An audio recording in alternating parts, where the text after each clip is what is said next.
आज hotel Lexus इन में नागरिक सुरक्षा मंच के गठन को लेकर एक संवाददाता सम्मेलन का आयोजन किया गया। इस अवसर पर धनबाद शहर एवं आसपास के विभिन्न सामाजिक और राजनीतिक संगठनों से जुड़े प्रमुख लोगों ने एकजुट होकर नए सामाजिक मंच की औपचारिक घोषणा की है। सम्मेलन में धनबाद कुलियांचल क्षेत्र से जुड़े कई गंभीर जन मुद्दों पर विस्तार से चर्चा की गई और इन्हें लेकर लोकतांत्रिक जन आंदोलन शुरू करने का संकल्प लिया गया। सम्मेलन की शुरुआत केंदुआडी राजपूत बस्ती में जहरीली गैस रिसाव से हुई 2 लोगों की मौत पर 1 मिनट का मौन रखकर की गई। वक्ताओं ने मृतकों के आश्रितों परिवारों को 1 करोड़ रुपए मुआवजा देने तथा एक पीड़ित परिवार के सदस्य को नियोजन देने की मांग की। सभी वक्ताओं ने कुलियांचल में फैली भूमिगत आग, उससे उत्पन्न जहरीली गैस, पर्यावरण प्रदूषण, विस्थापन, रोजगार और पुनर्वास जैसे ज्वलंत मुद्दों पर गंभीर चिंता जताई। इन समस्याओं के लिए सीधे तौर पर DGMS और प्रदूषण नियंत्रण बोर्ड की लापरवाही को जिम्मेदार ठहराया गया। मंच ने चेतावनी दी कि यदि समय रहते ठोस कार्रवाई नहीं हुई तो 26 दिसंबर 2025 को रणधीर वर्मा चौक पर धरना एवं 19 जनवरी 2026 को DGMS मुख्य द्वार पर जोरदार प्रदर्शन करेंगे, जिसमें बड़ी संख्या में पीड़ित लोग शामिल होंगे। इस आंदोलन को लेकर पूरे क्षेत्र में जन जागरूकता अभियान भी चलाया जाएगा। शांति। हम आज सबसे पहले सारे लोग जो विभिन्न सामाजिक संगठन और राजनीतिक संगठन के लोग जो आज एक मंच पे जुटे और इस नागरिक सुरक्षा मंच विभिन्न संगठन और सामाजिक राजनीतिक संगठन और सामाजिक संगठनों के मंच से आज एक मंच का हम लोग आज एक नामांकन किए। इसको थोड़ा ऊंचा उठा दीजिए। नागरिक सुरक्षा मंच।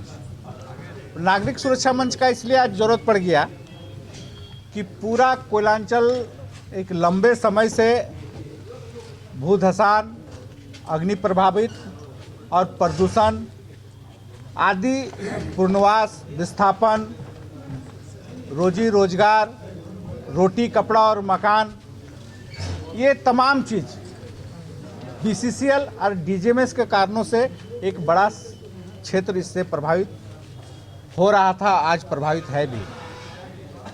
आज महसूस हुआ, आज विगत घटनाओं का हम लोग जब समीक्षा किए, विगत घटनाओं का जब हम लोग विश्लेषण किए तो ऐसा महसूस हुआ कि हम नागरिकों को संगठित होकर के, जिम्मेवार जो नागरिक हैं क्षेत्र के, उनको ऐसा महसूस हुआ कि अब हम लोग को संगठित होकर के ऐसे त्रासदी, ऐसे घटनाओं से जहां या इस संवेदनहीन व्यवस्था से हम लोग को अगर लड़ना है, सुधार होना है, मानव हित में, जनहित में अगर कुछ करना है तो हम लोग को एक मंच बनना चाहिए क्षेत्र में।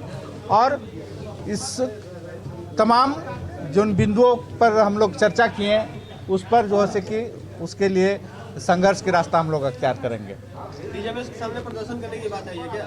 एकदम DGMS के सामने हम लोग प्रदर्शन करने की अभी बात आई है है ना? हाँ, आई है। और हम लोगों ने तय भी किया कि 26/12/2025 मतलब 26/12/2025 को हम लोग जिला प्रशासन को के सामने हम लोग जैसे कि रणधीर वर्मा चौक में एक धरना का हम लोग करेंगे और धरना के माध्यम से हम लोग माननीय देश के महामहिम राष्ट्रपति महोदया, देश के माननीय प्रधानमंत्री, देश के गृह मंत्री, देश के श्रम एवं नियोजन मंत्रालय, देश के कोयला मंत्रालय, देश के ह्यूमन राइट्स, देश के NGT जैसे संस्था जो पर्यावरण के सुरक्षा पर जिनका जो देखते हैं, देश का आपका जा करके या राज्य का जो प्रदूषण नियंत्रण बोर्ड है, उससे तमाम लोगों को हम लोग पत्र के माध्यम से हम लोग ये 26/12 को हम लोग रणधीर वर्मा चौक में बैठ करके माननीय उपायुक्त महोदय के द्वारा हम लोग एक संदेश हम लोग देने के काम करेंगे उनके सामने इस जो त्रासदी कोयलांचल में जो त्रासदी है उस घटना को लेकर के। और 19/1 जो डीजीएमएस की बात है, 19 साल का प्रथम महीना में 19 तारीख को 1/2026 को हम लोग डीजीएमएस को विशाल डीजीएमएस में प्रदर्शन हम लोग करेंगे, जिसका रूपरेखा हम लोग आगे भी बैठ करके तय करेंगे। जो हजारों की संख्या में हम लोग, हजारों के और लाखों की संख्या में प्रयास रहेगा कि हम लोग। अभी जो नाइट्रोजन डालने की प्रक्रिया चल रही है, क्या लग रहा है ये अस्थायी समाधान है या फिर सिर्फ ये आईवास हो रहा है, क्योंकि इतना बड़ा जब आग फैली थी यहाँ पे, तो 1916 में पहला झरिया में आग लगने का घटना केस मिला था, पहला केस मिला था 1916 में। 1916 से 1925 तक अगर डीजीएमएस इस काम को करती तो आज इतना व्यापक रूप में आज आग कहाँ नहीं नजर आ रहा है। एरिया 1 से लेकर के एरिया 12 तक 80% कोलियरी और क्षेत्र भूमि भूधसान और अग्नि प्रभावित क्षेत्र के रूप में डिक्लेयर करके डेंजर जोन घोषित कर दिया बीसीसीएल। भाई बीसीसीएल डेंजर जोन क्यों घोषित किया? आप डेंजर जोन कौन बनाया? डेंजर जोन जमीन के नीचे आग लगा तो कोई व्यक्ति तो नहीं लगा सकता घुस करके। व्यक्ति तो चूहा नहीं बन सकता है ना कि घुस करके गए और आग वहाँ छोड़ दिए। ये रिस्पॉन्सिबिलिटी बना ही था कि डीजीएमएस का काम था कि माइंस का सुरक्षा देखना, सुरक्षित तरीके से उत्पादन करना, लोगों को जान माल की रक्षा करना। उनके लापरवाही से हुआ है, वो इसका पूरा तरह से रिस्पॉन्सिबल है।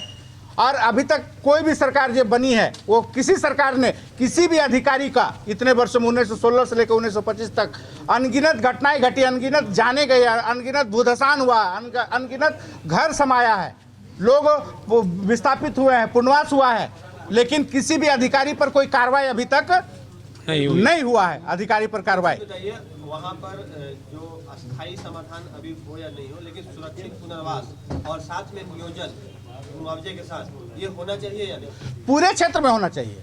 अगर आप सुरक्षित पुनर्वास, रोजी रोटी, मकान, रोटी कपड़ा और मकान की व्यवस्था, स्वस्थ शिक्षा की व्यवस्था, ये तो हम लोग का मौलिक अधिकार में आता है ना। एक स्वस्थ जीवन जीने के लिए मौलिक अधिकार है, और मौलिक अधिकार का भारत में संविधान दिया कि उसका किसी को, संसद को भी पावर नहीं है कि मौलिक अधिकार को इधर से उधर खसका दे।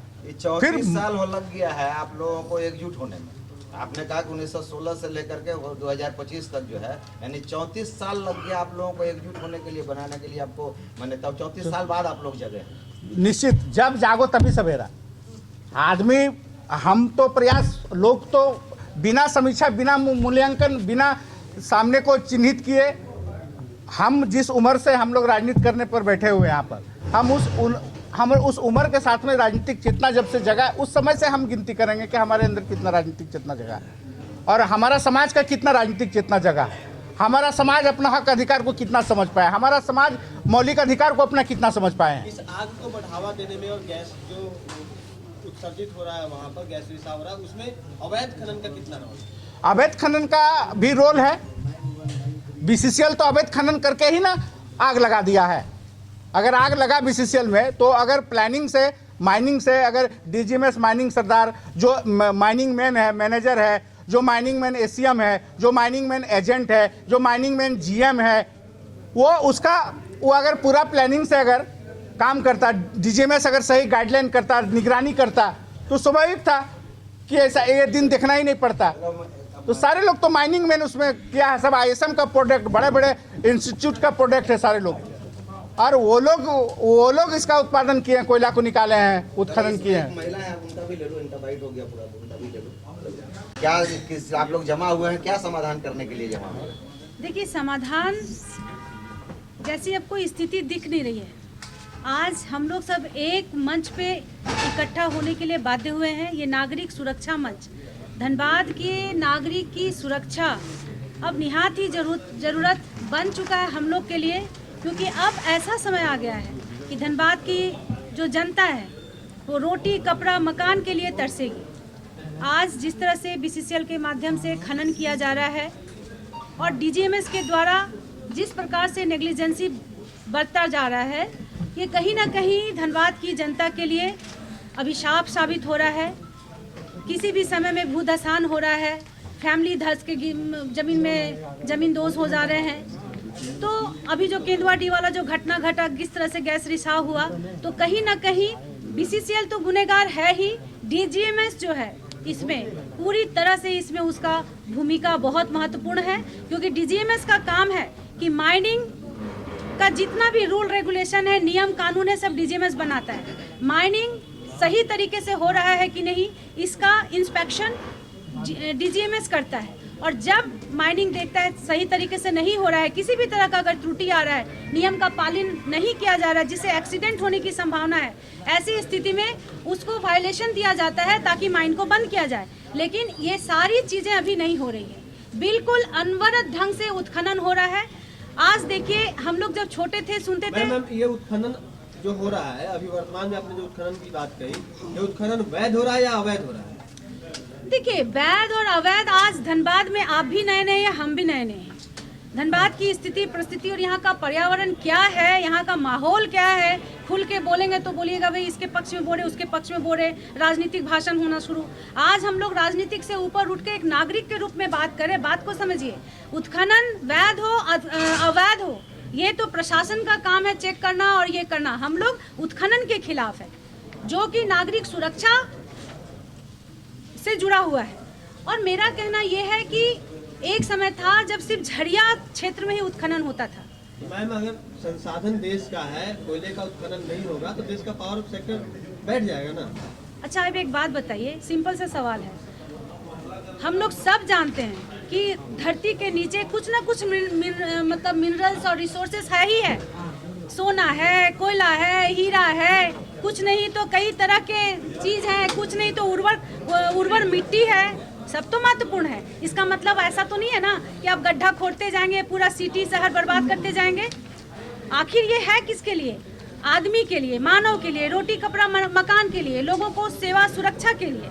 आप बात को समझिए। पहले झड़िया में उत्खनन होता था, वो बढ़ते बढ़ते अब कहाँ चला आया? केंदुआ कर केंद पूरा भाग मारा, अब आ गया आपका पूरा क्या बोलते हैं उसको, मटकुरिया तक आ गया। अब बैंक मोड़ के बाद अभी हम लोग यहाँ जहाँ बैठे हैं, यहाँ से भी हम लोग को बोलेगा उठो, यहाँ से हम लोग उत्खनन करना है। तो ये स्थिति आ रहा है। देखिए, आप लोग सबको जुड़ना है इसमें। आज केंदुआ उजड़ रहा है, करकेंद उजड़ रहा है, कल आपका घर उजड़ेगा, मेरा घर उजड़ेगा। इसलिए हम सबको एकजुट होने का जरूरत है। आज धनबाद का जंगल कट रहा है, पर्यावरण दूषित हो रहा है, लोग मर रहे हैं, ऑक्सीजन से ज्यादा कार्बन डाइऑक्साइड हम लोग ले रहे हैं। तो ये कहीं से भी हम धनबाद वासियों के लिए उचित नहीं है। हम चाहेंगे आप लोग सब इस मंच से जोड़िए, धनबाद की हित के लिए लड़ाई लड़िए। डीजीएमएस जो सौतेला व्यवहार कर रहा है और लोगों को कीड़ा मकोड़ा जैसा समझ रहा है, इससे हम लोग को ऊपर उठना चाहिए। और एक बात बताते हैं, ये लोग का क्या रहता है ना कि बस एवाकुएशन कर दो, विस्थापित कर दो। आगे का प्लानिंग आप लोग का क्या है बताइए? अब तो समझ गया कि डीजीएमएस और जो बीसीसीएल है उसका माथा पर आप लोगों ने ठिकरा फोड़ दिया, लेकिन आगे आप लोग क्या करेंगे वो बताइए। देखिए, आप जो बोले ठिकरा फोड़ दिया, ये बहुत ही मतलब गैर जिम्मेदाराना सवाल है। ठिकरा फोड़ना, इसको ठिकरा फोड़ना बोलते हैं आप? एक स्वाभाविक, एक बहुत ही स्वाभाविक सा, एक बहुत ही जनरल जन मुद्दे से जुड़ा सवाल है। इसको आप ठिकरा फोड़ना अगर बोलेंगे तो ये दुर्भाग्यपूर्ण हम बोलेंगे। आप लोग जैसे प्रबुद्ध पत्रकार अगर इस तरह की सवाल करें, लोगों का आप उस पर आरोप लगा रहे हैं। नहीं, ठिकरा फोड़ना नहीं है, ये आरोप नहीं है, ये सच्चाई है कि आज डीजीएमएस जिस तरह से धनबाद के प्रति सौतेला व्यवहार रख रहा है, ये किसी से छुपा नहीं। डीजीएमएस का काम है माइनिंग का जांच करना, कहाँ पर माइनिंग सही तरीके से नहीं हो रहा है, कहाँ पे रूल रेगुलेशन फॉलो नहीं किया जा रहा है। माइनिंग चल रही है उसके बारे में आप क्या कहते हैं? तो वही तो मैं कह रही हूँ ना, हम सबके खिलाफ है। अवैध माइनिंग क्यों हो रहा है धनबाद में? ये तो इसको तो सरकार अगर हो रहा है, देखिए सरकार, जब को भी कोई सरकार आता है, लोग सरकार, फिर सरकार से प्रशासन, लेकिन कहने का मतलब है कि धनबाद आज नहीं, धनबाद शुरू से भुक्तभोगी है और हम जनता जो है भुगतते हैं। हम लोग एक मंच पे आए हैं इसके विरुद्ध में लड़ाई लड़ने के लिए। हम लोग को धनबाद को बचाना है। यही तो कुछ आगे का प्रोग्राम क्या है आप लोगों का? हम लोग का प्रोग्राम यही होगा कि जिस तरह से मंटू जी बताए हैं कि हम लोग 1 दिवसीय धरना प्रदर्शन भी करेंगे रणधीर वर्मा चौक पे, डीजीएमएस को घेरने का काम करेंगे, जरूरत पड़ेगा तो कोयला भवन को भी घेरेंगे, जरूरत पड़ेगा तो हम लोग मसाल जुलूस भी निकालेंगे और जन जन को जागरूक करने का भी काम करेंगे। मैम, एक सवाल, आपको सभी लोग किसी न किसी पार्टी बैनर से हैं, क्या धनबाद के लिए उसको दरकिनार करके केवल धनबाद को सेंटर पॉइंट में रख के सोच के काम कर सकते हैं? देखिए ये होनी चाहिए? देखिए, पार्टी पॉलिटिक्स अपनी जगह है। मैं धनबाद से बिलोंग करती हूँ, मैं धनबाद की बेटी हूँ, नागरिक की सुरक्षा के लिए धनबाद की बेटी हूँ और सबसे पहले धनबाद की नागरिक हूँ। तो धनबाद का सुरक्षा कैसे हो, मेरी प्राथमिकता वो होगी। यहाँ के लोग सुरक्षित कैसे हो, वो प्राथमिकता मेरी होगी।